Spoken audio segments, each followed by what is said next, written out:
Bonjour à tous, heureux de vous retrouver sur le plateau de Paris Turf TV pour votre quotidienne reçue 5 sur 5, l'émission du Quintet Plus et du Top 5. Pour m'accompagner aujourd'hui, j'ai le plaisir de recevoir Éric Brosselin. Bonjour Éric. Salut Philippe, bonjour à tous. Éric, direction Pau ce mardi, avec le prix Auguste de Castelbaljac, une épreuve pour 5 ans et plus, 4000 mètres, un steeple. Un steeple. Des chevaux qu'on connaît par cœur dans cette catégorie. Ouais, des habitués, des habitués de Pau. Je pense que le terrain va être quand même assez pénible. C'est clair. Donc il faudra en tenir compte. Maintenant, comme on l'a dit, on les connaît bien, donc on va essayer de faire les bons choix. Mais oui, vous avez fait un bon choix, j'en suis persuadé. Allez, on écoute votre sélection tout de suite, Éric. Eh ben, on va attaquer avec le numéro 6, Aramis Collonges, devant le 3, Vicomte du Seuil, le 10, Télénomie, l'As Amirande, le 9, Sundoncar, le 4, Estoril, le 16, Violon de Bréjou, et on terminera avec le 14, Baron du Seuil. Très bon choix. Allez, on attaque tout de suite avec le 6, Aramis Collonges. Cheval qui a gagné sur ce parcours l'hiver dernier. Ses dernières performances attestent sa forme. On a presque l'impression que c'est le jour J. Je pense que c'est un cheval qui est vraiment très régulier. Guy Chéret lui a laissé reprendre de la fraîcheur depuis sa dernière course à Auteuil. Il terminait deuxième d'un quintet, derrière Kel Thomas. L'an dernier, justement, il avait gagné sur ce parcours. Je pense qu'il est pas mal placé du tout, que sa régularité vraiment est un sérieux atout et que le terrain lourd ne va surtout pas le déranger, bien au contraire. Il peut gagner une course comme celle-là. C'est clair. On va voir ce qu'en pense son entraîneur Guy Chéret, que Gilles Pomade a joué au téléphone. On l'écoute tout de suite. Oui, il est toujours un peu. Il prend toujours des places, mais bon, il est honnête, il est régulier. C'est un cheval qui n'a pas beaucoup de faux pas. Il aime bien le terrain lourd, la distance, ça pourrait même être plus long, ça serait mieux pour lui, mais comme ça. D'accord, donc à conseiller en confiance. Il est assez régulier, oui. D'ailleurs, je crois que la seule course qu'il a gagnée, c'est à Pau, il me semble. Voilà, c'est la confiance, on ne va pas en rajouter. On va passer au numéro 3, Vicomte du Seuil. On ne va pas le juger sur son récent faux pas, mais en revanche, sur un succès, c'était début décembre, c'est notre course référence dans le prix de Lurth, où il devançait justement Télénomie, on le voit. Donc là, il est cerclé. Juste après, Télénomie est cerclé. Sur cette course-là, de base absolue. Moi, je pense, Vicomte du Seuil, c'est vraiment un très bon cheval qui adore le steeple de Pau. Il compte 3 succès sur le steeple palois. Après, la dernière fois, déjà c'était plus relevé, c'était quand même une préparatoire au Grand Prix de Pau. Et c'était sa deuxième course, après sa rentrée victorieuse, rentrée après quand même pas loin d'un an d'absence. Ouais, on sait en général la deuxième course. La deuxième est souvent moins bonne, donc on ne va surtout pas le condamner sur cette contre-performance. Je pense qu'il faut le reprendre en toute confiance. Sur ce qu'il avait fait ce jour-là, il portait quand même, mine de rien, 73 kg. Les 70 kg et demi, cette fois-ci, ils ne vont surtout pas le déranger. Faut le reprendre en confiance. Base incontournable. Voilà. On passe au numéro 10, Télénomie, on vient de le voir à l'écran. Cheval qui n'a jamais conclu plus loin que 3e en 7 tentatives sur l'hippodrome de Pau. Ouais. Le cheval est au top, là aussi incontournable.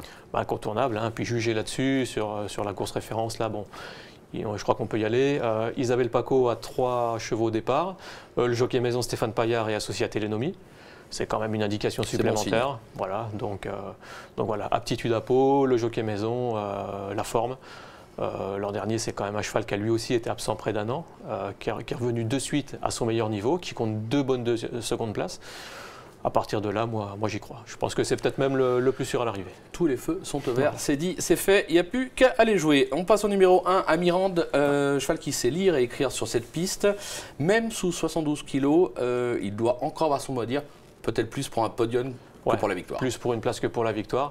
Maintenant, c'est un cheval qui, sur le parcours, a couru 4 fois et il est 4 fois à l'arrivée. Donc on ne peut pas lui reprocher grand-chose. Le poids, il a vraiment l'habitude lui aussi de porter des gros poids, donc ce ne sera pas un souci non plus. C'est un cheval qui va de l'avant.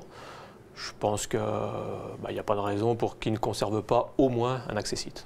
Allez, c'est fait. Le numéro 9, Sundoncar, c'est le tenant du titre de ce top 5. Il était alors en valeur 54 quand il l'avait emporté.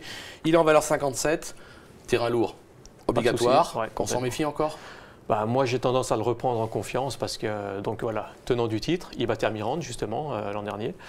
Après, c'est sûr, il est moins bien placé au poids.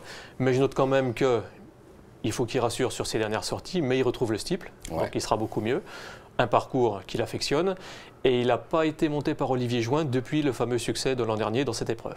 Il retrouve Olivier Join, c'est une petite indication. Aussi, ça peut être, Et surtout, je pense qu'il aura le terrain lourd qu'il affectionne. Donc, il ne faut pas l'écarter, on l'a compris. Et puis Joël Boinard, on le connaît bien en plat, mais quand il présente un obstacle, en général, il ne se plante pas beaucoup. C'est clair.